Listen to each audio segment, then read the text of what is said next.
la que a nosotros nos puede parecer muy dura, pero fue emitida por tu boca. Nosotros, Señor, queremos entender lo que tú dices, cuál es el sentido de emergencia que tú quieres poner en nuestro corazón. Ayúdanos, Señor, te lo pedimos, a que no seamos sordos a la verdad de tu Escritura, que podamos obedecer, que podamos seguir tu palabra, que podamos ser edificados. Yo te ruego, Señor, que en esta mañana tú permitas que tu palabra quede en el corazón de todos nosotros. Señor, usa a este predicador de tal manera, Señor, que ninguna de las palabras de este predicador sean usadas para ofenderte a ti, sino para sembrar en el corazón de tu pueblo la verdad. Ayúdanos, Señor, te lo pedimos en esta mañana. Que tu Espíritu Santo permita que nuestra mente, nuestro corazón, nuestro espíritu esté en un solo propósito: escucharte a ti. En Cristo Jesús. Amén. El verso que hoy nos atañe precisamente es el 14. Estamos en una serie que hemos llamado No oír consejos de malos. Y el título del sermón es la superficialidad de las apariencias 4. Alguien me dijo que esto ya parecía película china. ¿Se han visto las películas chinas que son como 200 partes? No, tranquilos, tendremos un final. Y hemos venido evidenciando de alguna manera cómo lo que nosotros vivimos pensando que es la fe, la obediencia a la Escritura, muchas veces está manchado por ideologías del mundo o por nuestro propio corazón. Hace 8 días vimos cómo los escribas y fariseos hipócritas son de alguna manera capaces de cerrar el reino de los cielos. ¿Recuerdan eso? Cierran el reino de los cielos, ellos no entran y aparte estorban a los que quieren venir. Ese pasaje es durísimo, pero el pasaje que nos compete hoy es más duro aún que el anterior. Es un pasaje difícil, pero que no podemos saltar, necesitamos pasar por él.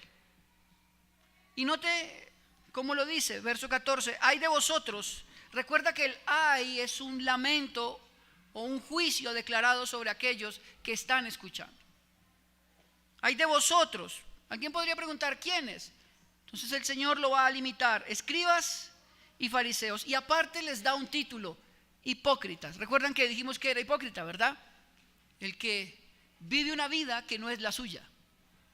Es un actor, no es más que imagen, apariencia, sin ningún peso de razón en su corazón. Y los llama entonces hipócritas, y va a dar la razón por la cual los llama de esta manera: porque devoráis las casas de las viudas. Si usted puede en su Biblia subraya esa frase es absolutamente contundente. Porque devoráis las casas de las viudas, y como pretexto hacéis largas oraciones, por esto recibiréis mayor condenación. El siguiente verso dice: ay de vosotros, escribas y fariseos hipócritas, porque recorréis mar y tierra para hacer un prosélito. Un prosélito es como un discípulo. Y una vez hecho, le hacéis 2 veces más hijo del infierno que vosotros. Si usted nota, son 2 temas diferentes, son 2 juicios diferentes.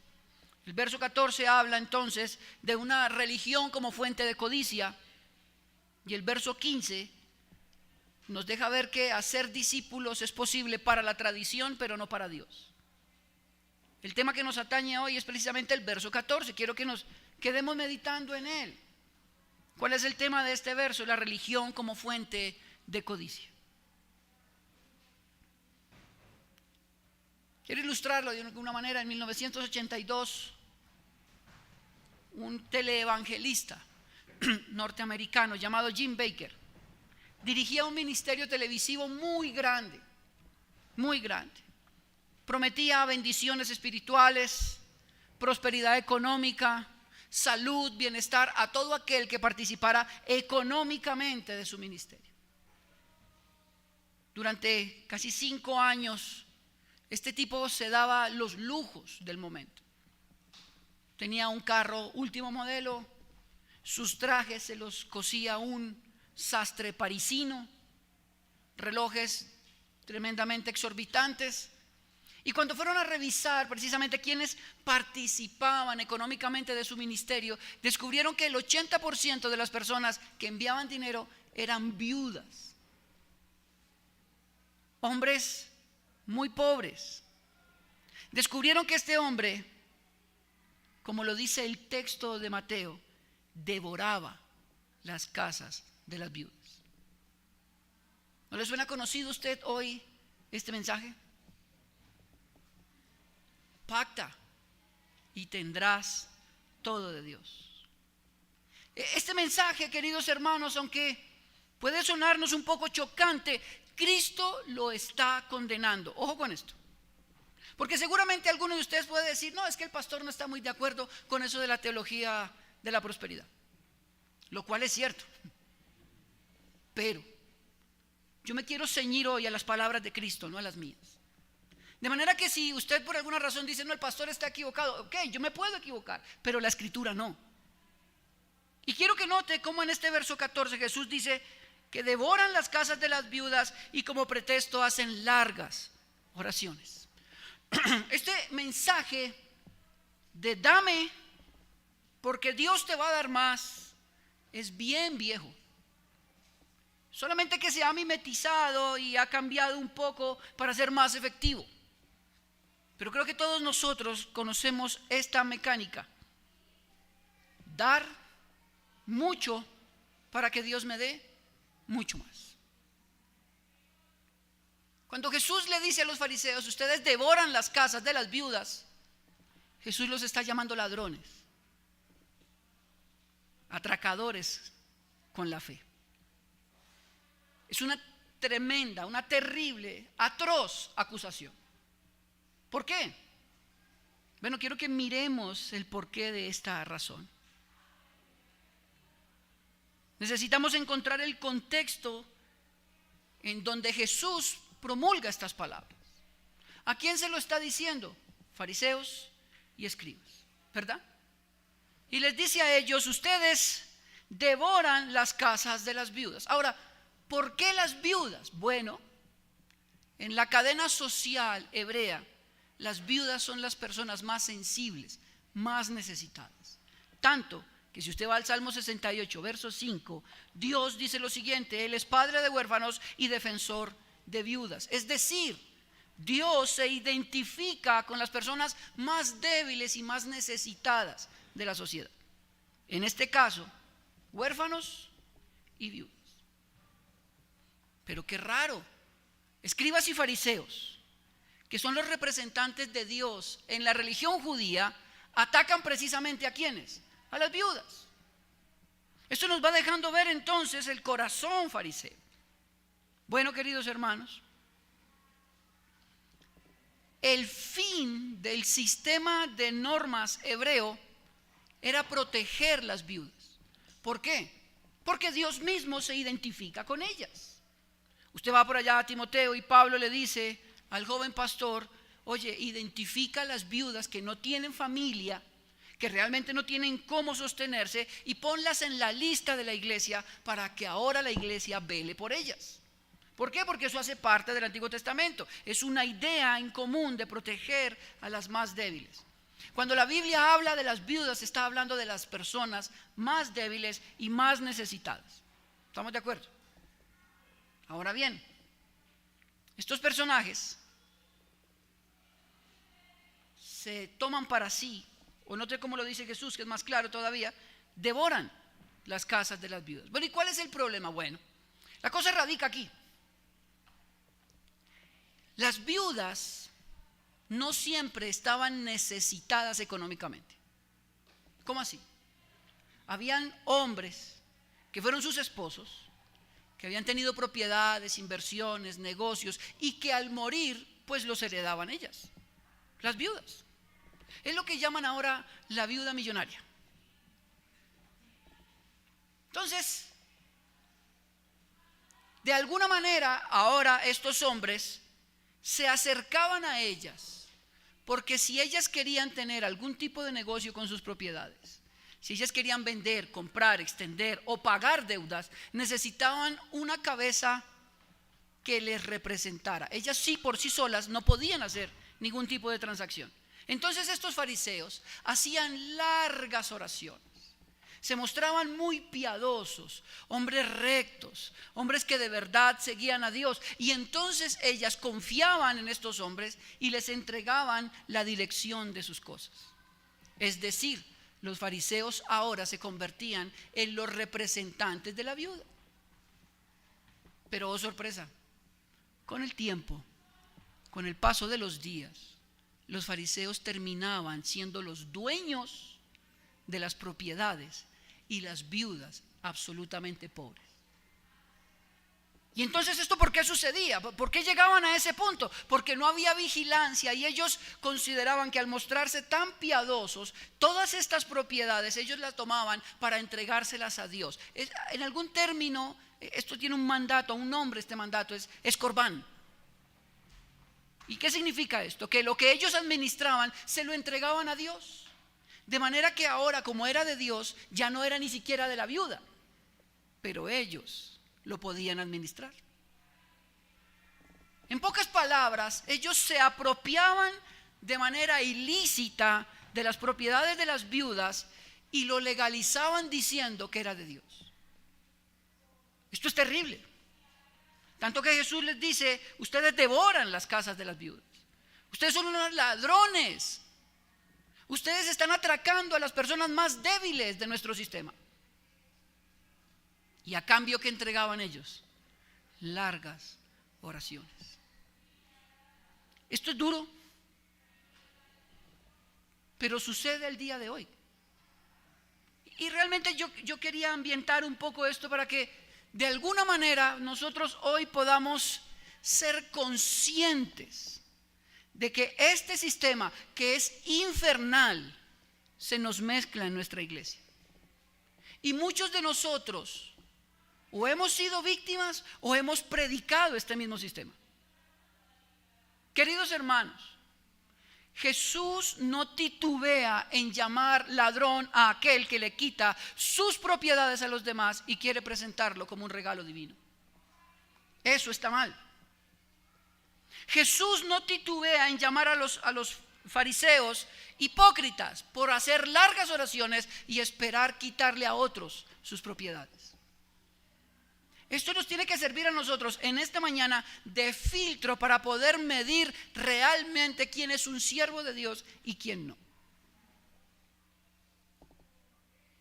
El fin de este sermón es advertirle a esta congregación de la mentira de los vividores de la fe.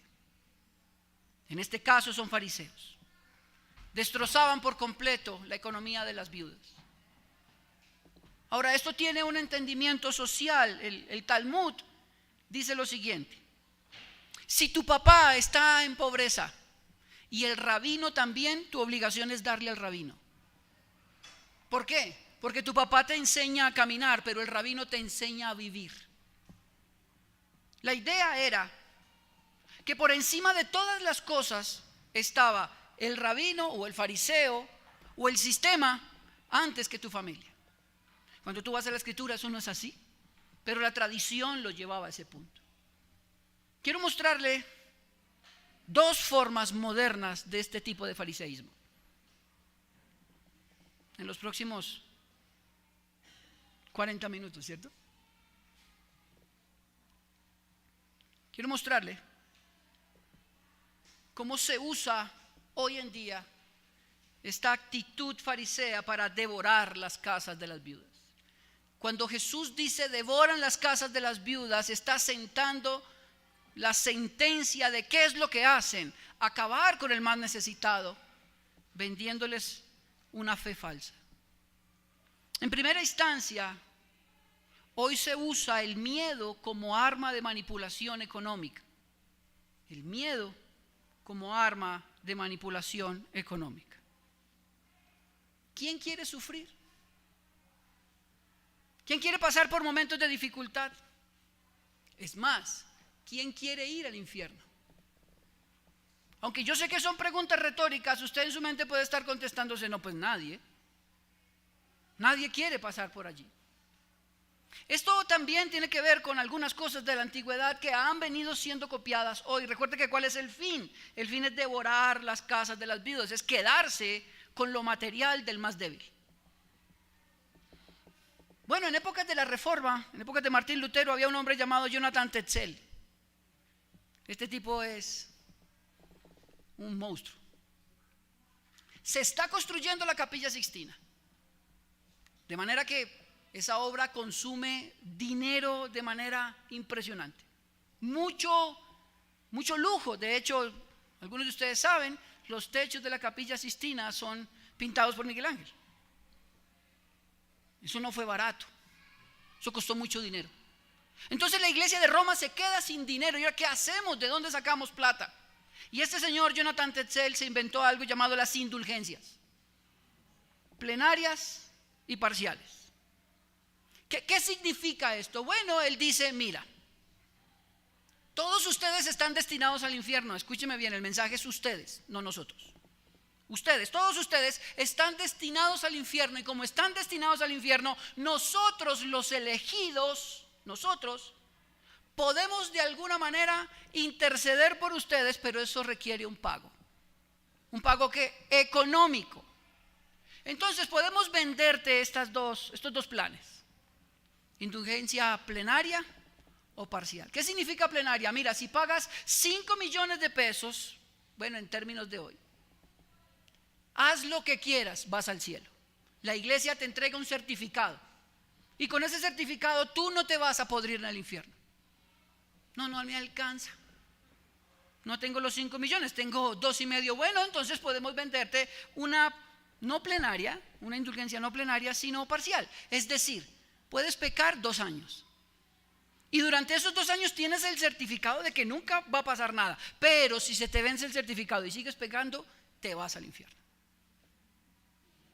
¿A usted le parece tal vez risible? Pero esto funcionaba.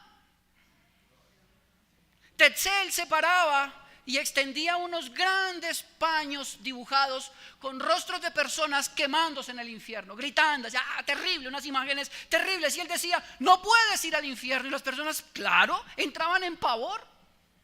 Pero no el pavor para arrepentimiento y traerlos a Cristo, sino el pavor para manipular su decisión. ¿Tienes miedo? Sí, tengo miedo. Bueno, antes de que tu moneda caiga en el cofre, tu alma ya va para el cielo. Esto es terrible. Bueno, eso es precisamente una de las razones por las cuales Martín Lutero se separa de la iglesia de Roma. Él dice, no puede ser, la Biblia me muestra a mí que la justificación es por fe. Si en algún sentido vamos al cielo es porque Cristo muere por mí. Pero recuerde que detrás de todo este mensaje hay un negocio. Desafortunadamente las personas a través de los siglos han tomado la fe como negocio de ganancia personal. Pablo se lo dice a Timoteo. Hombres impíos que toman como ganancia personal la piedad. Bueno, estos hombres llenaron la Capilla Sixtina de lujos, pero enviaron al infierno miles y miles de personas. Lutero cuenta en uno de sus libros, el Arbitrio, él dice que entrando a Roma había un borracho, pero un tremendo borracho. Tanto que Lutero se le acercó y en medio de su locura en la que estaba este hombre, le prestó atención, y Lutero le predica el evangelio y le dice que está mal, que se va al infierno. Y este hombre, como puede, de su saco saca la indulgencia y se la muestra. Yo ya pagué, dijo él. Su confianza estaba en eso que había hecho, no en Cristo.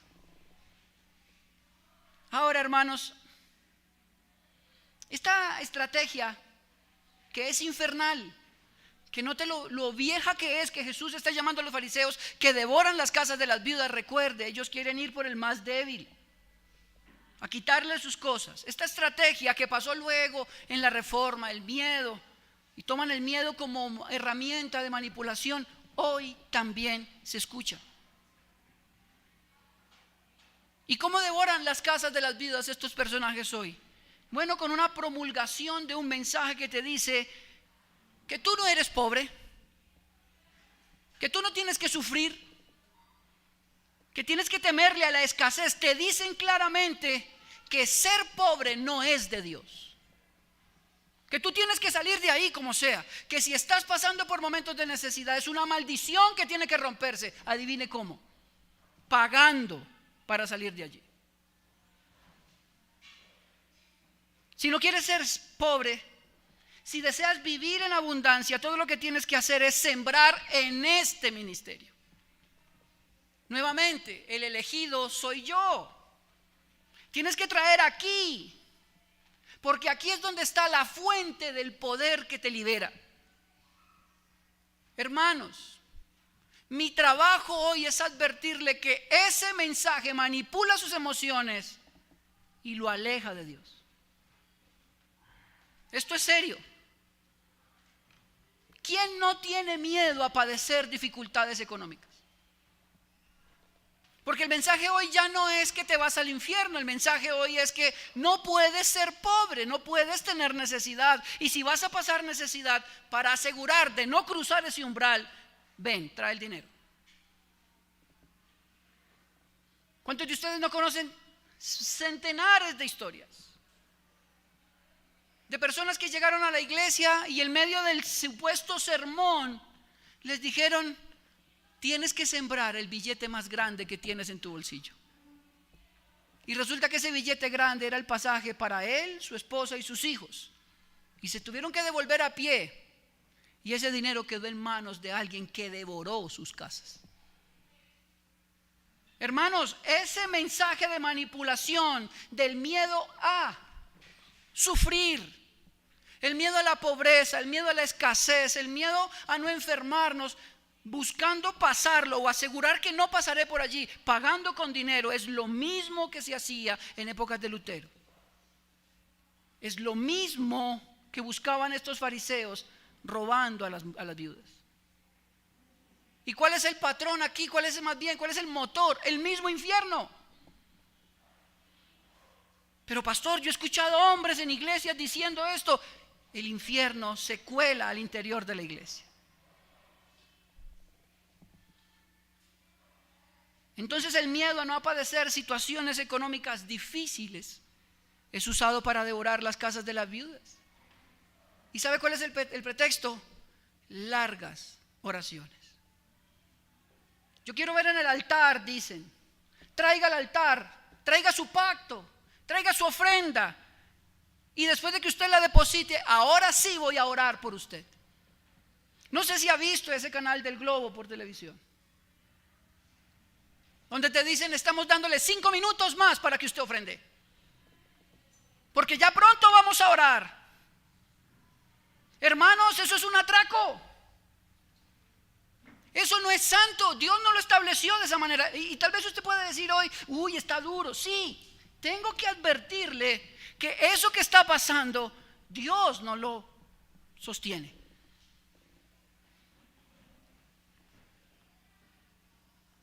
Note qué dice la escritura. Filipenses 4:12.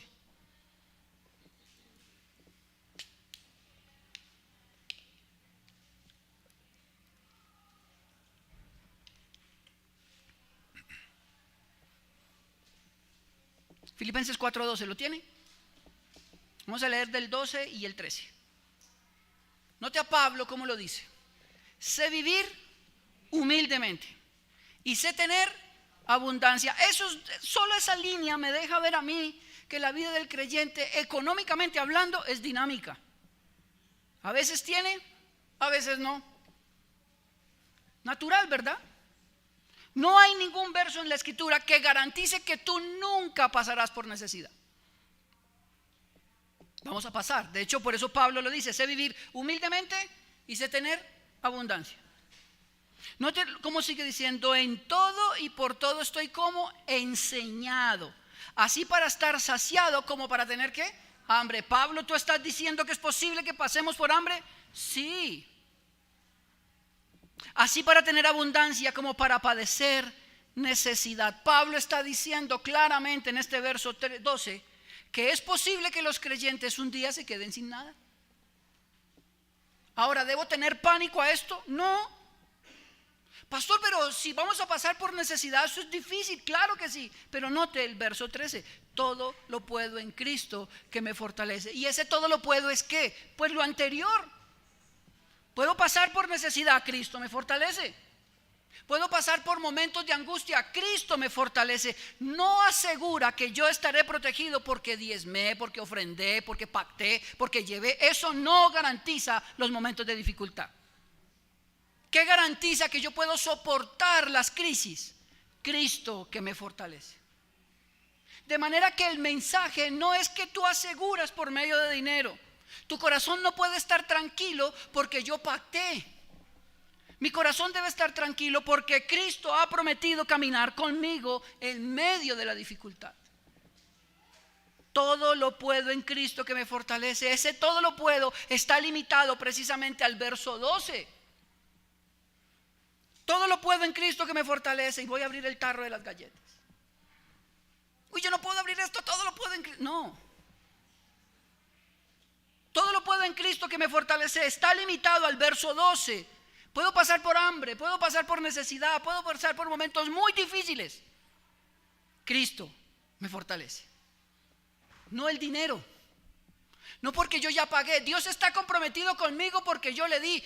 ¿De dónde sacamos esas ideas?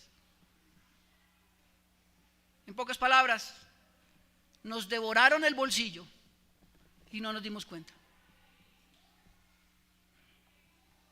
Este sistema del cual le estoy tratando de describir manipula los temores humanos. Todos nosotros tenemos temor a sufrir.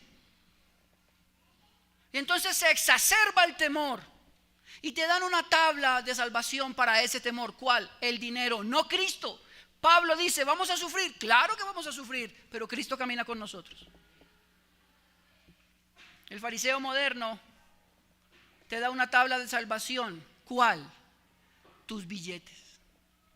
Tus billetes.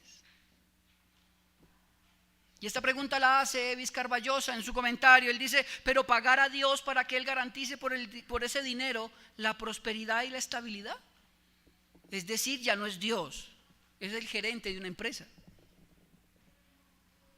Queridos hermanos, nosotros no pagamos a Dios. Él nos sostiene por su gracia. Quiero contar una historia que me contaron en estos días, que trata de ilustrar un poco esto. Van dos familias camino a la costa. Esto pasó aquí, es una realidad lo que le voy a contar. El suegro de un pastor, amigo mío, me lo contó. En el carro de adelante va el hermano, el hermano del papá del pastor. O sea, el tío del pastor. No, del suegro. En ese carro, van dos señores para no embolatar, ¿cierto? Sí. Al fin, ¿quién es? ¿El papá? Van en dos carros, va uno adelante, va un señor con su esposa. Y en la parte de atrás van dos niños, uno grandecito como de unos 10 años y otro más pequeño, que va amarrado a su silla de bebés. Y en la parte de atrás viene el personaje que les cuento, con su esposa y otras dos personas. El carro de adelante, van llegando al lugar que quieren llegar, pierde la dirección y se estrella de frente con un árbol. Con tan mala suerte que el carro se incendia. Logran salir rápidamente los adultos, pero cuando van a sacar al niño, se traba la silla y no lo logran sacar. En pocas palabras, ese niño muere calcinado en ese incendio. Esto a la vista de sus padres y de sus demás familiares que venían en el otro carro, todos intentando de alguna manera sacar al niño y no se pudo. El niño muere ahí. Unos días después, todos ellos son creyentes, se sientan con su pastor buscando alivio, ¿no? Y alguno de ellos pregunta, ¿por qué nos pasó esto? Pregunta que a todos nosotros nos va a atañir. Y el pastor, de la manera más fría, más cruel y más atroz, él dice lo siguiente: eso le pasó porque él no ofrendaba. Yo decía, ¿se necesita mucha vehemencia para decir eso? O ser muy ignorante también. Bueno, queridos hermanos, las situaciones difíciles nos van a sorprender. Y el hecho de que nosotros ofrendemos o no, que nosotros traigamos dinero o no, no cambia esa dificultad. O sea, yo no le pago a Dios para garantizar que nunca me pase nada malo. Puede pasar. Puede pasar que tenga problemas en el matrimonio. Claro que va a pasar. No, pero si yo ofrendo, entonces mi esposa va a estar más tranquila. Eso no es cierto. Mira, he tenido problemas en el trabajo. Hay personas que están queriéndome sacar. Pacta por eso. Y te devoran el bolsillo y las cosas no cambian. Pero qué buena es la escritura, ¿sabe? Porque en Isaías 43:2, quiero que vaya allá, mire lo que dice.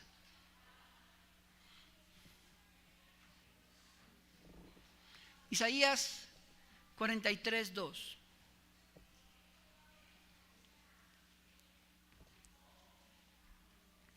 Cuando pases por las aguas, yo estaré contigo. Quiero que lo volvamos lo voy a volver a leer si ya lo tienen todos. Isaías 43:2, cuando pases por las aguas, yo estaré contigo. Y si por los ríos, no te anegarán. Cuando pases por el fuego, no te quemarás, ni la llama arderá en ti. Este verso, queridos hermanos, nos dice varias cosas. En primera de ellas es que Dios no está prometiendo que no habrán dificultades.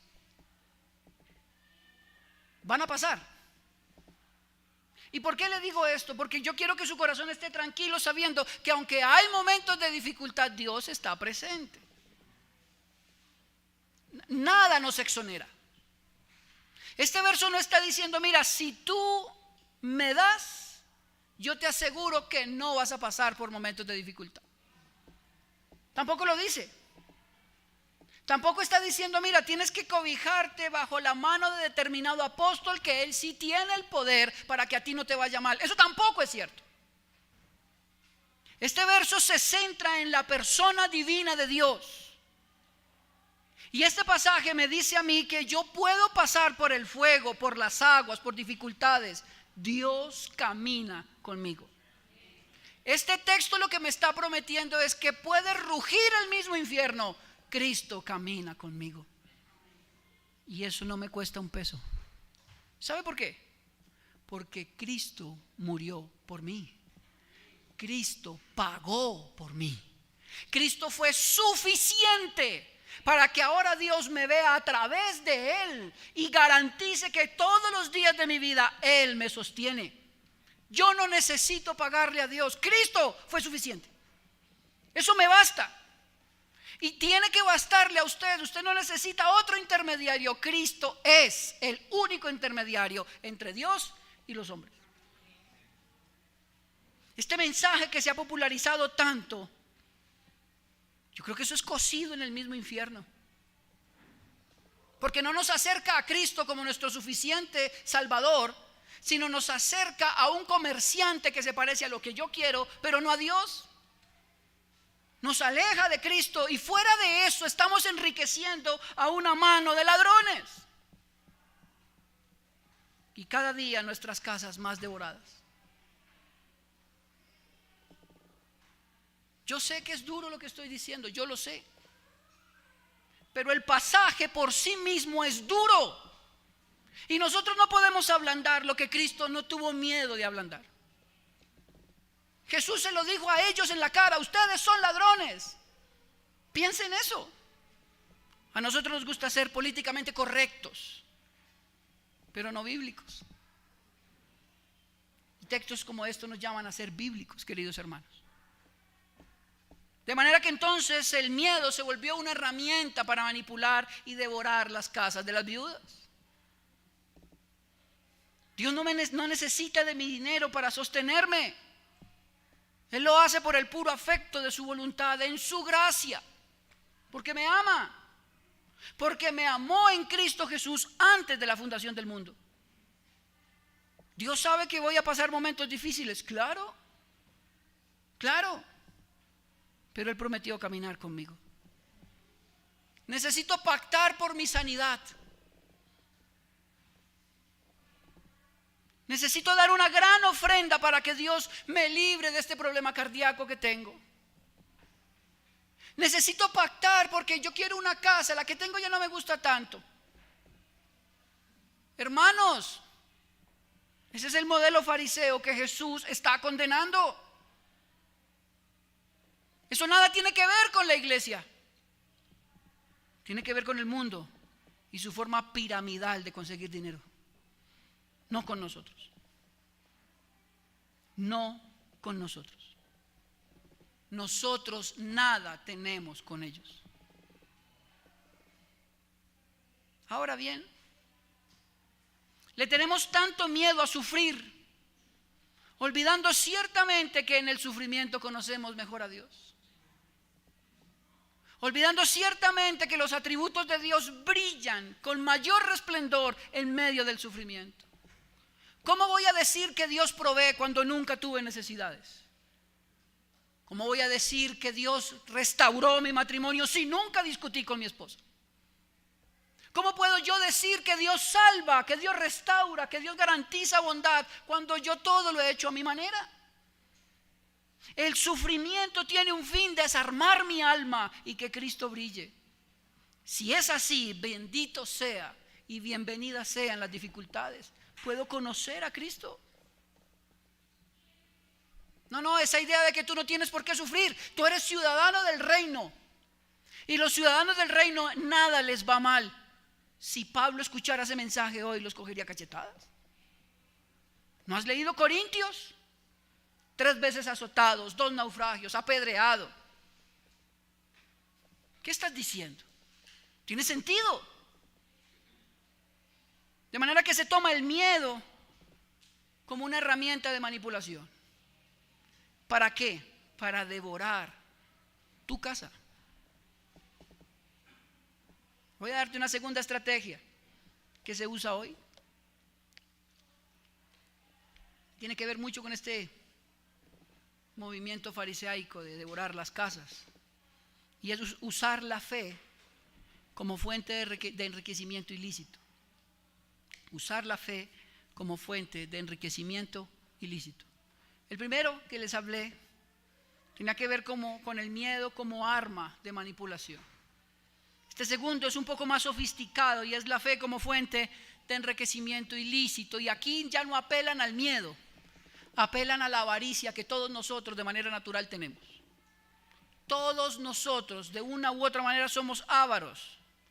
Todos nosotros de una u otra manera queremos tener más de lo que tenemos, a costa de lo que sea. Eso es un instinto natural de un corazón pecaminoso. Usted y yo, todos nosotros. Pastor, ¿usted quisiera tener más? Pues, quisiera llegar en un Rolls Royce a la iglesia, ¿cierto? Que cuando levante así la mano un Rolex aquí grandote en oro, pues, porque mi corazón también es avaro, como el de todos nosotros. Bueno, ahora este mensaje ya no apela al miedo, va a apelar a la avaricia.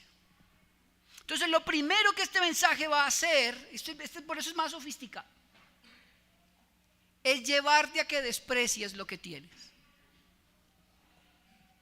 Esa casa que tienes, esos 4 chiros ahí colgados, eso tan horrible. Esa casa que tienes por allá en ese barrio tan pobre, no, tú tienes que salir de ahí. Tú eres un ciudadano del reino. Y como eres un ciudadano del reino, tienes que verte bien, oler bien, hablar bien, con lo mejor de lo mejor de lo mejor. Tú eres ciudadano del reino. Y entonces adentro la avaricia se despierta. Claro. Llega usted a su casa y encuentra el mantel de siempre. Esta porquería. Yo merezco algo mejor. Y mira su casa y sale a la frente y ve la casa del vecino más bonita. Y usted dice, pero yo que soy de Dios y mire esto, ni las paredes he podido pintar. Porque comenzó con algo y es llevarte a despreciar lo que tienes.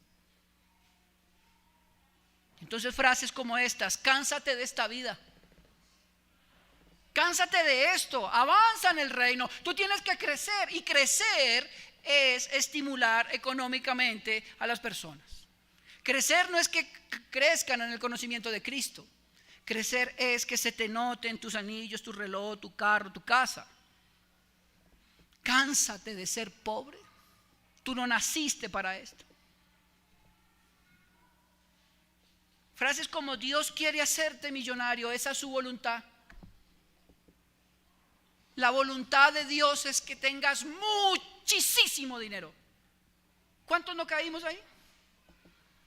Y llega uno a la casa y dice, no, yo estoy por fuera de la voluntad de Dios. Uno mira su cuenta y dice, no, definitivamente, unos nacen con estrella y otros estrellados. Claro, porque nuevamente lo que quieren hacerte es que odies, que desprecies lo que tienes. Y al despreciar lo que tienes, tu corazón empieza de una manera avara a desear algo que no es tuyo. Y entonces se utilizan buenos versículos. Todo lo que pise la planta de tu pie es tuyo. Y entonces usted va y pisa así la casa ajena. Esta es mi casa. No, no es su casa, es la de la señora. Solo que no se la dieron a usted. Dios quiere hacerte millonario, esa es su voluntad. Y entonces le añaden aquí algo.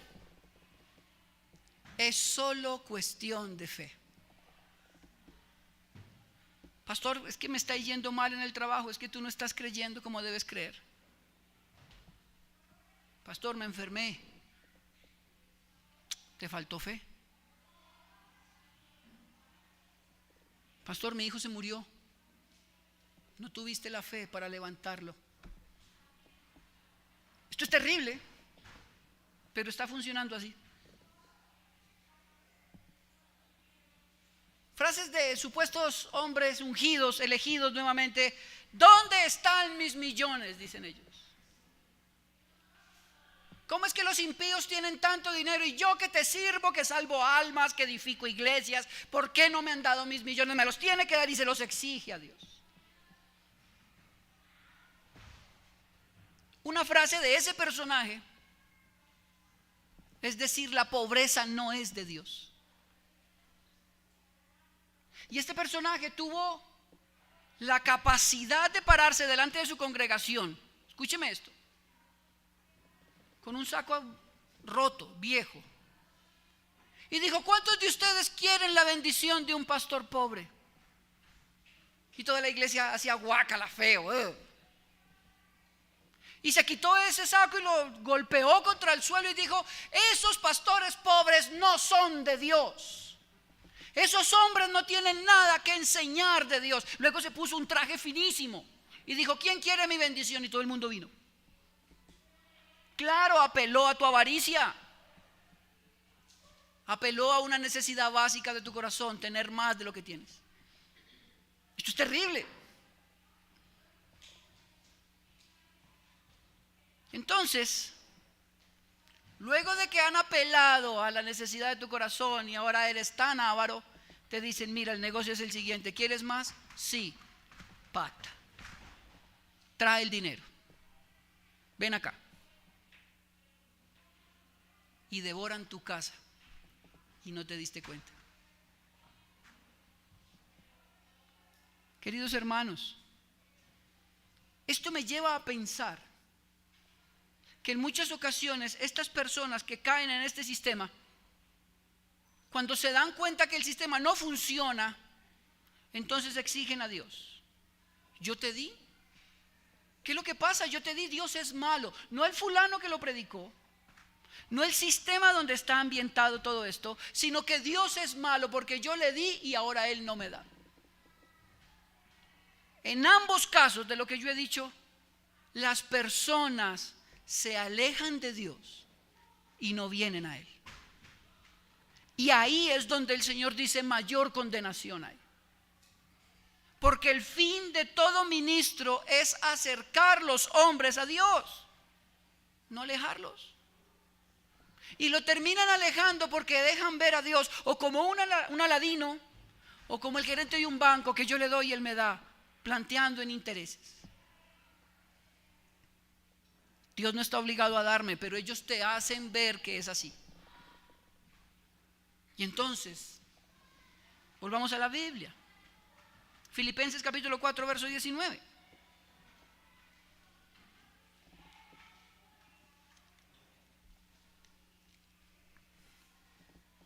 Filipenses capítulo 4, verso 19.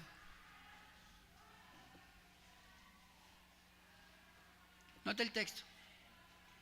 Mi Dios, pues, suplirá todo lo que os falte conforme a sus riquezas en gloria en Cristo Jesús. Y esto es hermosísimo, este verso. Porque Pablo está diciendo que Dios suplirá todo lo que nos falta. Es decir, Dios suplirá para nuestras necesidades, no para nuestra avaricia. Ojo acá. ¿Dios tiene el poder de suplir para mi necesidad? Sí, amén.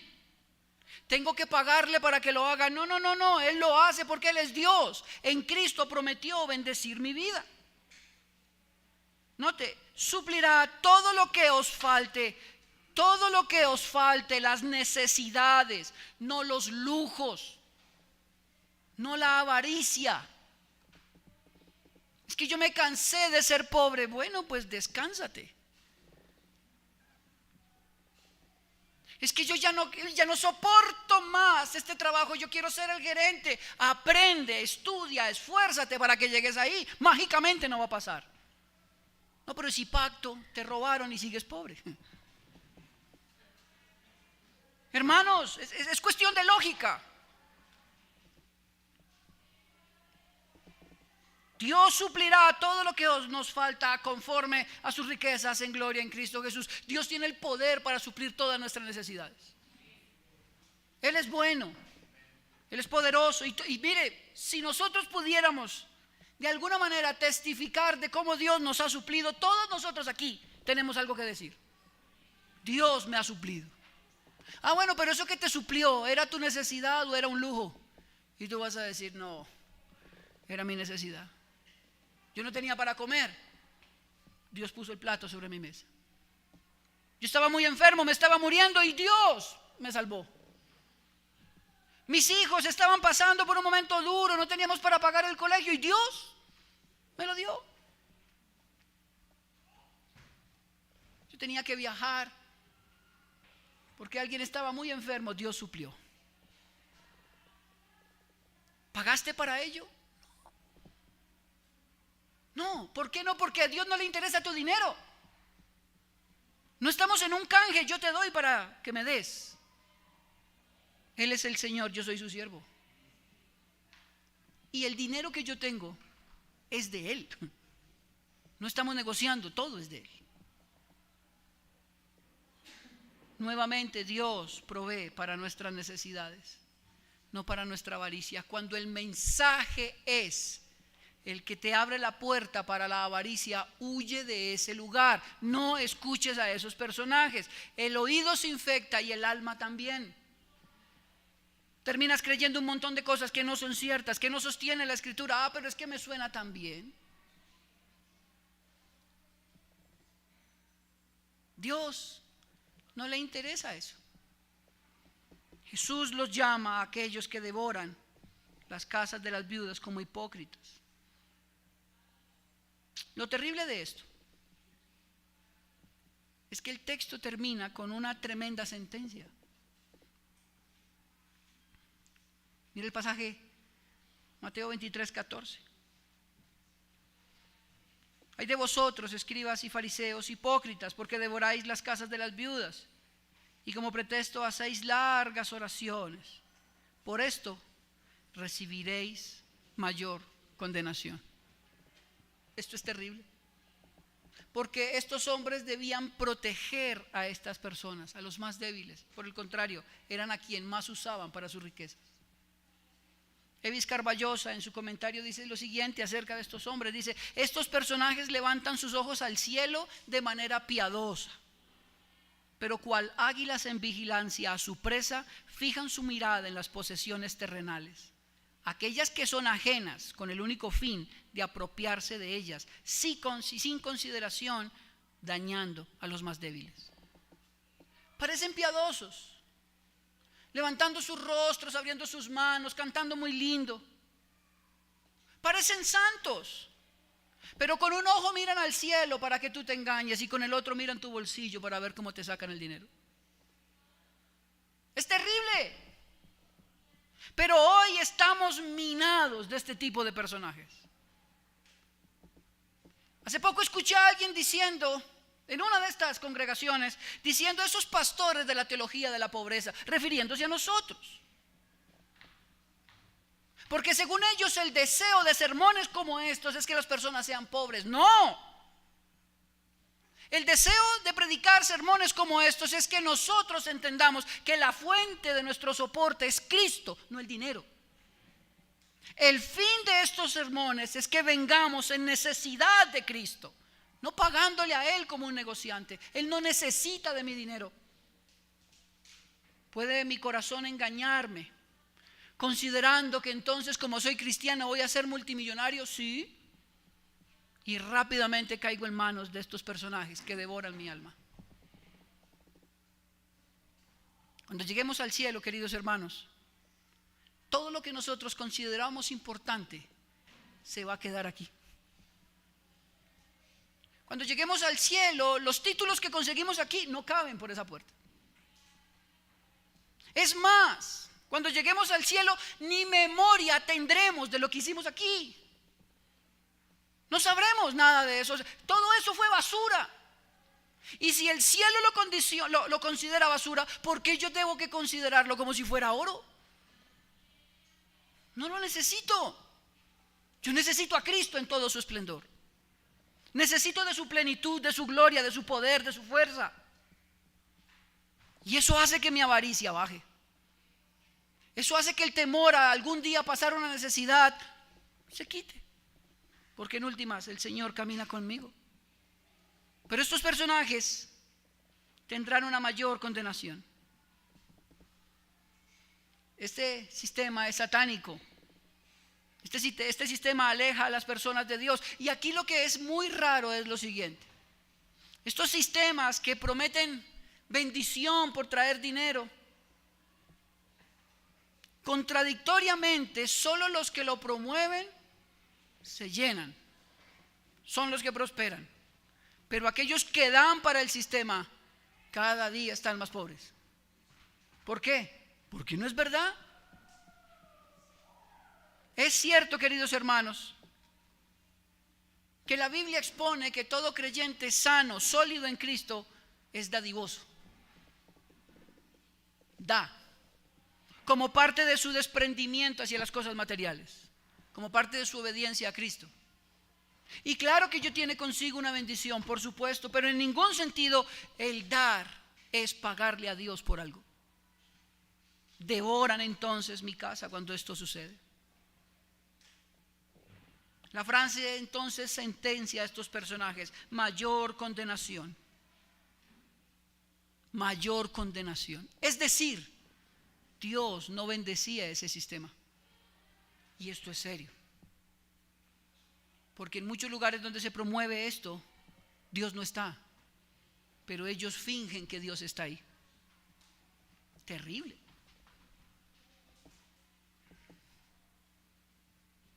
4 aplicaciones personales.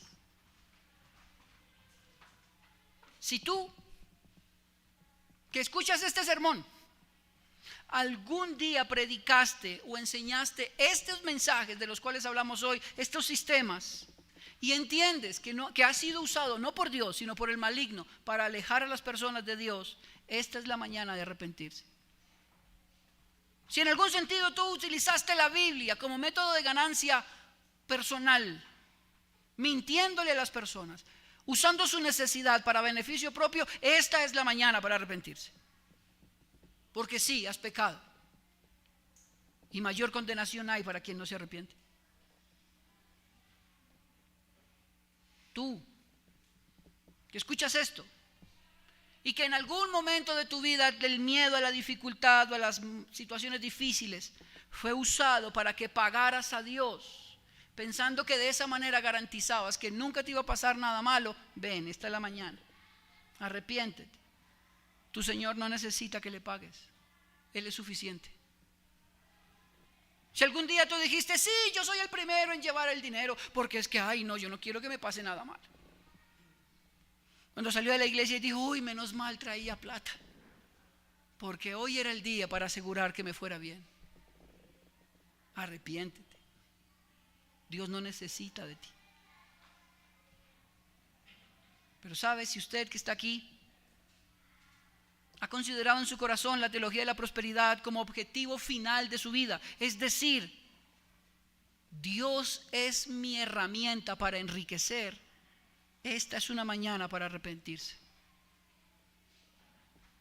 Si en algún sentido usted en su corazón ha despreciado lo que Dios le ha dado y no hay contentamiento en su alma, esta es una mañana para arrepentirse. Esta es la mañana de venir al Señor y decirle: Padre, perdóname, yo tengo un corazón difícil.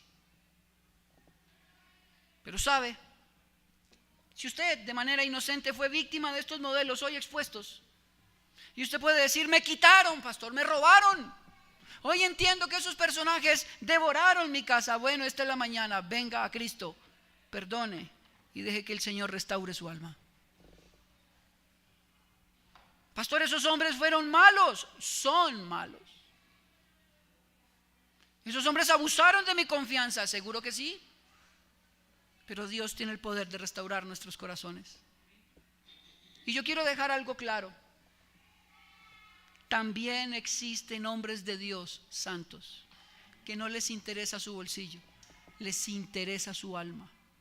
Todavía los hay, claro. Recuerde la oración de Elías: Señor, solo he quedado yo. Y el Señor le dice: no, amigo, yo tengo un montón de gente que no ha doblado su rodilla ante Baal. Esos hombres son los que hoy permanecen. ¿Por qué? Porque Dios lo establece. Hermanos, esta es una mañana para venir a Cristo. Para todos nosotros, porque de una u otra manera estos últimos 4 puntos que acabo de tocar, todos nosotros estamos inmersos ahí. O lo hemos dicho, o hemos sido víctimas, o la avaricia nos ha ganado. Pero Cristo es suficiente en esta mañana para nosotros. Ore conmigo. Padre, gracias. Tu palabra es eficaz. Tu palabra es poderosa, Señor. Y nos permite entender, Señor del cielo, que estos sistemas salidos del mismo infierno pueden capturar fácilmente nuestro corazón. Nos dejas ver en tu palabra que mayor condenación hay para todos aquellos que mienten, que tuercen las escrituras, que devoran las casas de las viudas. A nosotros, líbranos de todo esto. Ayúdanos a vivir contentos con lo que tenemos. Ayúdanos a confiar en que tú eres nuestro sustentador, nuestro proveedor, que tu mano es suficiente para llevarnos hasta el fin. Ayúdanos a esperar que si los demás tienen y nosotros no, tú sabes el momento indicado para hacerlo. Ayúdanos a descansar, ayúdanos a ser obedientes. Gracias por Cristo. Perdónanos por un corazón avaro, perdónanos por un corazón temeroso. Y perdona, Señor, también te rogamos a todos estos hombres que de continuo en su corazón solo buscan